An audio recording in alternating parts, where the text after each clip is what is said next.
শুভ সন্ধ্যা বন্ধুরা। তো আজ সন্ধ্যাবেলা একটু ঘুরতে বেরিয়ে পড়লাম। এই সন্ধ্যাবেলা ঘুরতে যাওয়ার একটা আনন্দই আলাদা। তো তোমাদের সবাই কেমন লাগে ঘুরতে যেতে সন্ধ্যাবেলায়? আমার তো বেশ ভালো লাগে। তো দেখো সন্ধ্যাবেলার ভিউটা কত সুন্দর লাগছে, আর জায়গাটা যদি হয় শান্তিনিকেতন তাহলে তো আরও ভালো লাগে ঘুরতে যেতে। তো বন্ধুরা, আমি একা আসিনি কিন্তু ঘুরতে, সঙ্গে আমার মেয়েও আছে। চলো দেখাচ্ছি তাহলে তোমাদেরকে আমার মেয়েকে।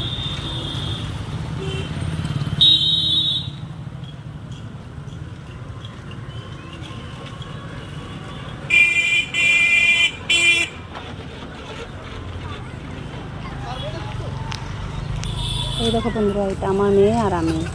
তো দুদিনে একটু ঘুরতে বেরিয়ে গেছিলাম শান্তিনিকেতন। তো বেশ ভালো লাগলো ঘুরে। আচ্ছা বন্ধুরা, রাখছি, বাইরে পর আবার কথা হবে। না না